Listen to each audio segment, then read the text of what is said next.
បងអូនដែរចង់ញ៉ាំ omega 3បើអាចបងអូនអាចchờ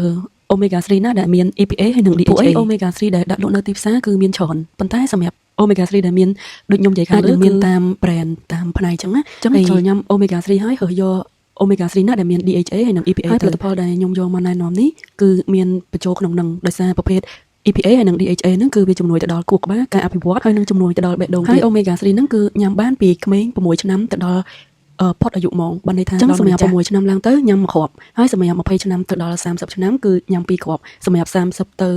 ដល់ឡើងទៅលើអាចញ៉ាំ3ទៅ4គ្រាប់ទៅតាមអាយុថែមទៀតចឹងហើយ omega 3ហ្នឹងគឺបានចុះបញ្ជីជាមួយនឹង EPAC អាចនិយាយបានថាផ្នែកជំនាញខាង omega 3បងប្អូនអាចញ៉ាំដោយទុកចិត្តបានដោយសារវាជាផលិតផលសុខភាពហើយមានគុណប្រយោជន៍ខ្ពស់ទៀតនិយាយទៅ omega 3ហ្នឹងអាចញ៉ាំទៅដល់ម៉ាក់ដែលគាត់បំបៅកូនជួយអភិវឌ្ឍផ្នែកខួរក្បាលរបស់ទារកហើយនិងកុមារដែលគាត់បើកដើរថែមទៀតបញ្ចប់គេហ្នឹងមាន60គ្រាប់ហើយនឹងសួរញ៉ាំបើសិនជាបងចាប់អារម្មណ៍បើមានកូនចាប់ពី6ឆ្នាំឡើងចង់ឲ្យគាត់ញ៉ាំ omega 3អាចញ៉ាំប្រភេទកញ្ចប់ហ្នឹងបានប្រភេទគ្រាប់គេគឺលក្ខណៈថាឡើង clean ហើយអត់មានក្លិនទេកូនយើងក៏ស្រួលញ៉ាំដែរបើសិនជាបងចង់បានអាចកំងបងកំងពីឥឡូវគឺអវ៉ាន់បានលឿនមែនតើថ្ងៃ6គឺមាន fly ហោះទៅអីចឹងថ្ងៃ8គឺបានអីចឹងបងចង់បានអាចដាក់កំងពីឥឡូវទៅបានអរគុណ